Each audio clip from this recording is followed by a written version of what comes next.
whether it's a genuine reform agenda or it's just liberal right-wing fantasy economic policies.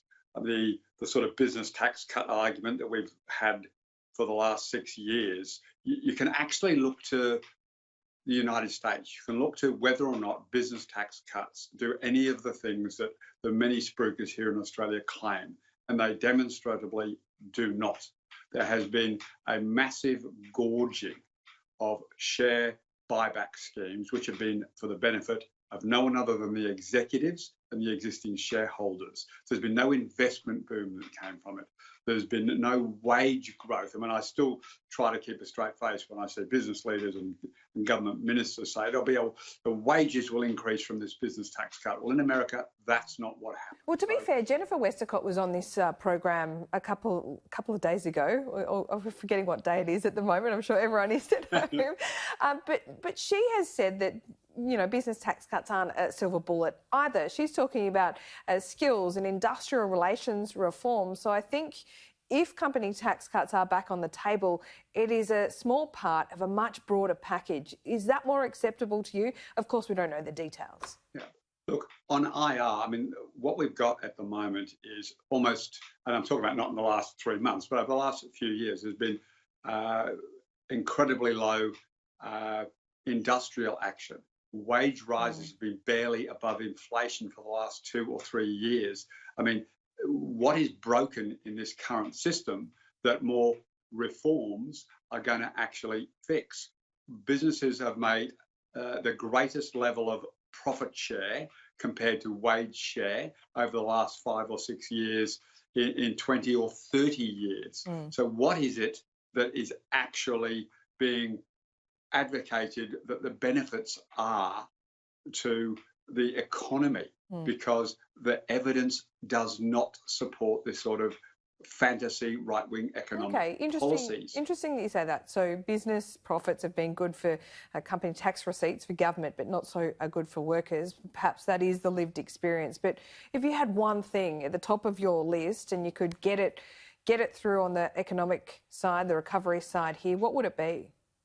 Look, there are tax reforms on a broad package that if both sides said, look, if you look at the whole gamut of where the tax concessions are, the tax changes are needed to be, the investment allowances, if you looked at a genuine broad package, then you could have a conversation. But you've already seen Mateus just a few moments ago rule out the sort of franking credits, rule out the negative gearing.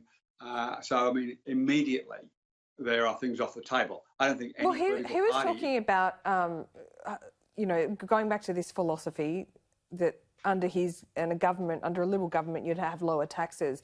Is it a bad starting point to say that the overall tax burden will be lower and then figure out the details under that umbrella? Well, the tax burden has been higher under this Liberal government for the last 6 years than it was under Labor. That's actually a fact. And if you look at the tax proportions, go and look at the actual Australian Bureau of Statistics data on tax and where it's higher. But if you want to reduce debt, if you want to reduce the deficit, then you need to have measures that are going to be fairly applied across Australians that will see everyone help bring those deficits that we're faced into the future. I'm not being critical when I say that, down. And so, as usual, first, business tax cuts pulled out of the drawer from under the desk. Second, let's increase the GST. That's a tax reform. Making people pay more for food or for education is not a tax reform. But that's the sort of policies that are already being trotted out by ministers in briefings. But Stephen Conroy, it is reform. It is reform if other taxes are scrapped, aren't they? Well, it depends what the package is. Yeah, it depends what the package is, but the government are already ruling out a string of measures. I mean, I lived through the Ken Henry tax reform package that came out of 2020.